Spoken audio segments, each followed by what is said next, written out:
Good evening, people. Here we come to another video. Now, you know I always have a problem with G-Shocks. I think they're quite bulky. I bought another G-Shock and I'm going to show it to you. It's quite a rare one.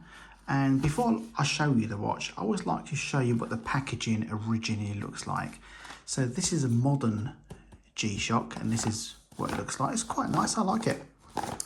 And this is a 20-year-old G-Shock. So this came out in 2005. And you see the difference in packaging. Got the red line down here, the G-Shock symbol. And let's take it out of the packaging and let's see what took my fancy.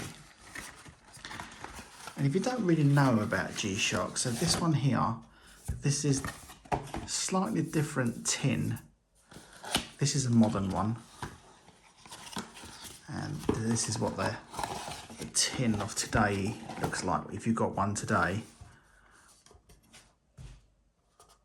And this is the old style ones, like the gold type. And let's take it out and have a look. By the way, if you don't know who I am and you're new to the channel, my name is Lee. And I like to collect old Casios from the 80s and 90s, and I like to show them on my channel. And G-Shocks is not what I normally feature on here because they are not really my cup of tea. I like the old Casios, but I have a G-Shock here which is quite a rare one. Now let's get into it. Let's zoom in here. So as you can see, this is called the GW056E. Now the E is very important because they brought out a few models of the 056. Some A, B, C, D, E, F. I don't know what letter they went to, but I think E, F, G. I think up to J. So they bought quite a few variants. The same thing, just a little bit different. Now, I believe this is the thinnest Casio, the thinnest G-Shock Casio have brought out. Now, Casios are I keep saying Casio because I'm so used to saying Casios. G-Shocks are normally a bulky watch. Now, I'm going to, for a good indication, I'm going to get this one out and I shall show you. So this one here, I originally bought. I do like it. Don't get me wrong. It's just a little bit bulky, and I did a little video on it. So if you can see here, I mean, by comparison here, there's not much in it. But let's have a little measure. This is not a huge one like they do, like most of them. So what we got here, almost 13 millimeters, and this one here is 10. So 2 millimeters different. It doesn't sound a lot, but I suppose to the eye, once you've got it on, it is quite bulky. So this is the new one I bought recently, and I thought I'd do a little change up and I buy one of these. And this is what they look like side by side. I've just bought this one out just to show you the difference in sizes, so you can get an indication. Now, let me just talk about this watch. And by the way, I didn't realise how rare these are. These are super, super rare. And so Casio, I'm going to pinch myself every time I say Casio.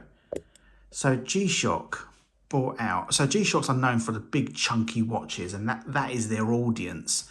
But in 2005, they bought out a smaller model that was trying to market out in 2005. Mainly in the Japan and the United States. And they brought them out in Japan and China because they have smaller wrists out there and they're trying it out. And I don't think it hit off very well. The sales weren't very good either. And this was the only model they brought out, the thin model. And they didn't really bring it out anymore after that. And it was very small numbers. So this was in 2005. Fast forward even 5 years after that, like in 2010, they become quite sought after because they brought out a limited amount of numbers. Let me just get my coat a minute. I've got My throat is dry. Oh my God. As you can see, just got a bit of Coke.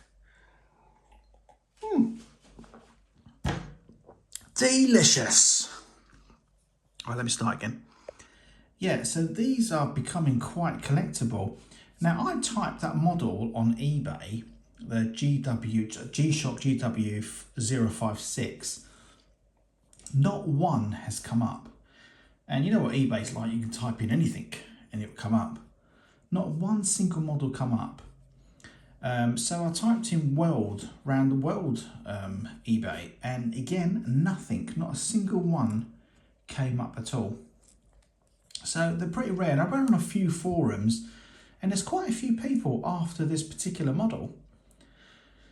Yeah, and this one, believe it or not, is unused. It's still got a sticker at the back, is in absolutely pristine condition. And I'll tell you a funny story. So I bought this watch second hand and it came in a tin. I won't going to tell you this story, but I'll just tell you how quickly, how weird this sounds. So leave that there for a minute. I'm going to just show you something.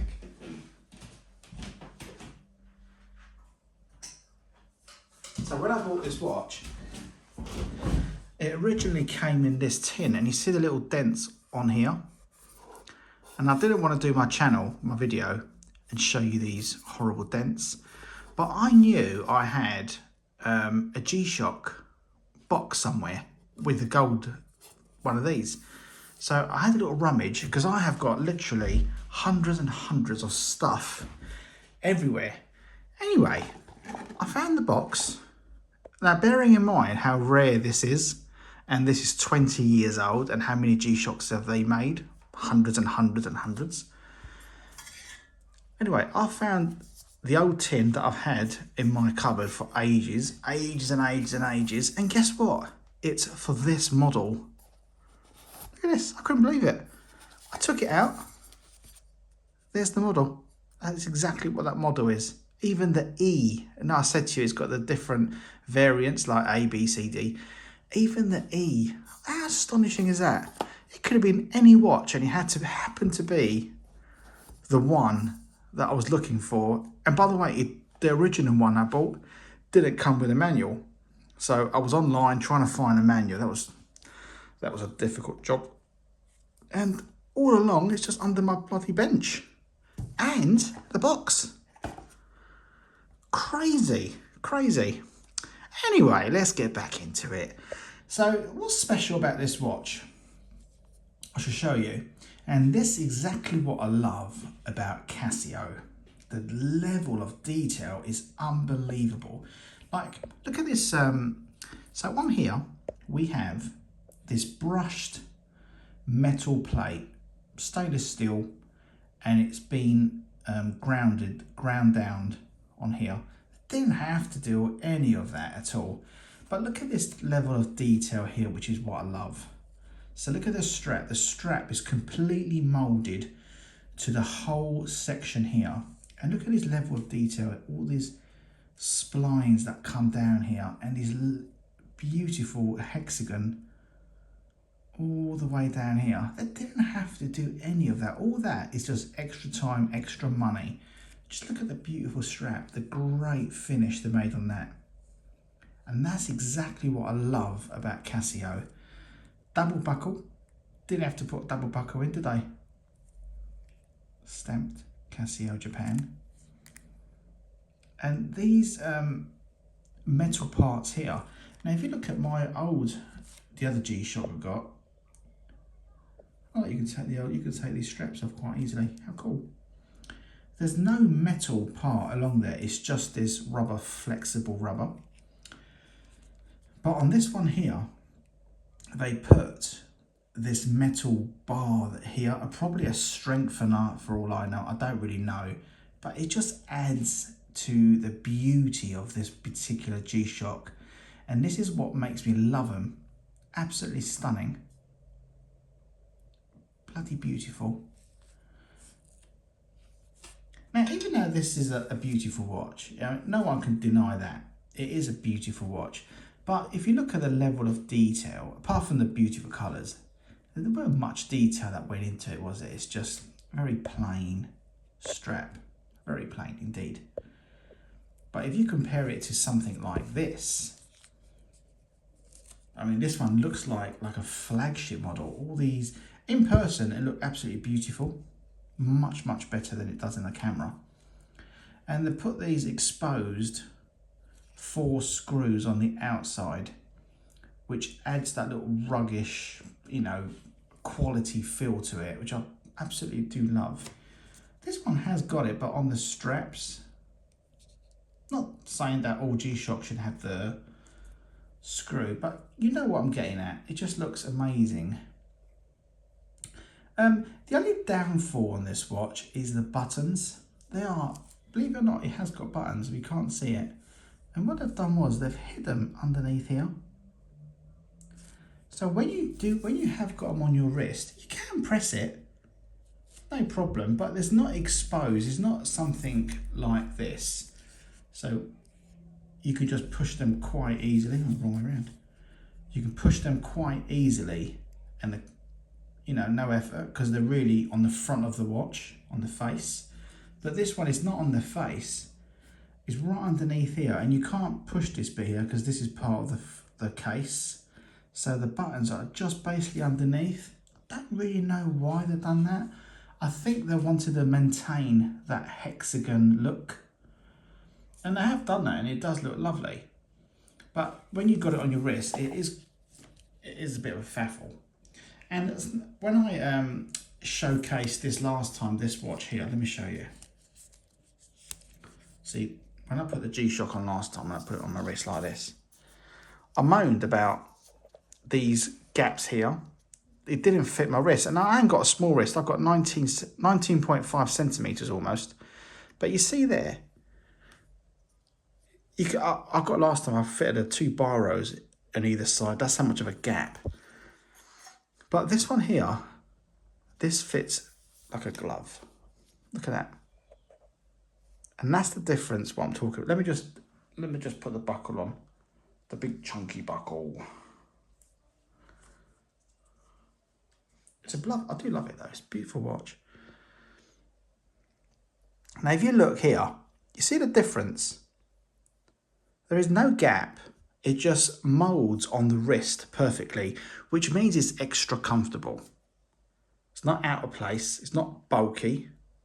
The strap is quite bulky, but it is a GShock. But it's nice. I do really like it. So I can press the buttons, but they're tiny weeny bit on the difficult side. Let's take it off.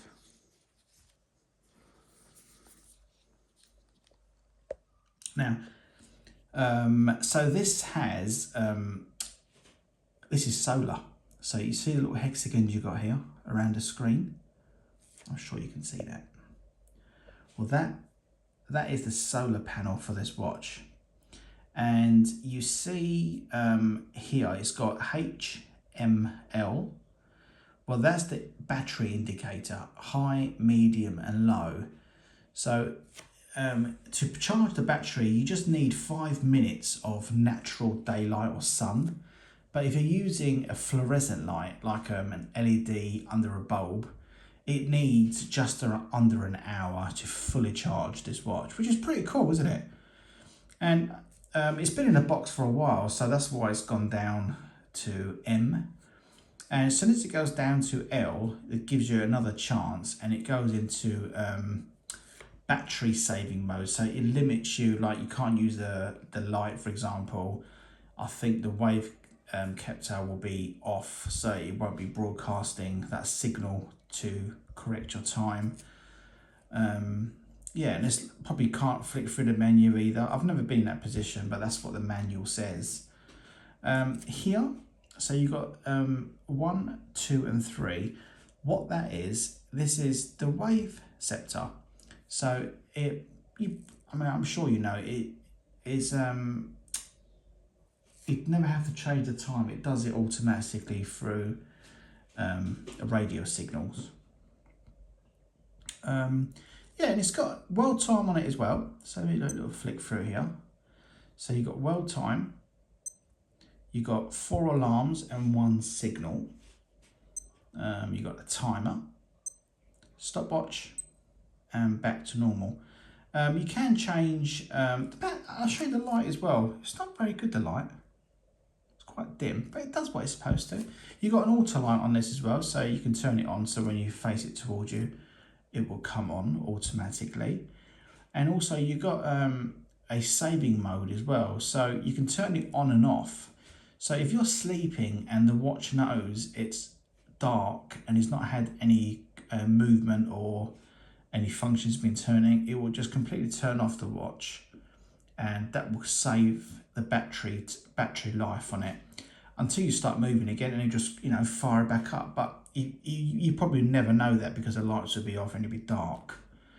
What else has it got? I mean, I was reading the comments on some of the forums. They were saying the display is not very clear. I don't know what they mean by that. I mean, to me, it is clear. So I have no idea what they're talking about. But, you know, maybe they think it's not bright enough, the screen, the LCD. Let's compare it to this one, see if it's any different. Not really. I mean, if you look at these digits, they are slightly different. You've got lots of lines in these, on this LCD, on the big numbers, as opposed to the normal characters on this one here. Yeah, I mean, the numbers are a lot bigger as well, so it's easier to read. You've got daytime saving mode on here as well. And, you know, for a GShock, it's pretty nice. I mean, it's very hard to get now, so it's becoming a collector's item more than people buying it because they love it and they want to wear it. It's becoming a watch to get because it's becoming rare. So, yeah. And that's where we are. What do you think of it, guys? These are completely 2 different watches. Completely different. But if you want something a bit understated, low-key, not so bulky, but you still love the GShock brand and that toughness about it and the durability, why wouldn't you go for one of these? But if you do like the GShock, like I do really like the GShock. I love the toughness of it. I love what it represents, like the strongness, the bulkiness. Well, not the bulkiness, sorry. I don't like that about it. But that is what GShock represents, the bulkiness. And that's why this model, when they brought it out for a test, it didn't work. And this was the only model they brought out. And that just shows, I mean, their audience is bulky G-Shocks. So they brought this out, it didn't work, you know, and you got to do these sort of things. But there we are, super duper. What else have I got to show you? Probably nothing. Yeah, did I tell you that was 2005? Yeah, I think I did. So it's like 20 years old now, 19 years old. Yeah, so I will probably keep it. I don't know if I want to keep this one yet, or not, but I shall decide. It'll probably sit in a box for another bloody 10 years, and I'll find it under my desk or something. Yeah, I think that's it to show you. I don't think I've got anything else. Did something else come through? Something else did come through, but I'm not going to do a video. I've got such a beautiful watch, absolutely beautiful Casio. I'm going to do a video next week on it, but you're going to absolutely love it. It's quite a rare one as well. It's quite a rare one, and it's not been on my radar. I see someone on one of the Facebook pages put a picture up on it, and I was absolutely blown away. It looked absolutely stunning. So what did I do? On the internet, I located one, found one, and it's on its way. So when it comes, it should be here. I thought it was going to be here today, really, but it wasn't. It should be here maybe Monday. When it does, it's going to be such a beautiful watch. It's going to go in my Hall of Fame box. I've never seen it in person, but I just know I'm going to love it. Anyway, that's it, rambling on for 20 minutes. If you've got any questions or you want to ask me anything, if you want manuals, if you've got anything to sell, you want me to buy anything from me, always best to go on Instagram. Old Casio Collector, with still a spaces, it'd be 2 underscores, is all in the description under the video. Thanks for watching and don't forget to subscribe. Cheers.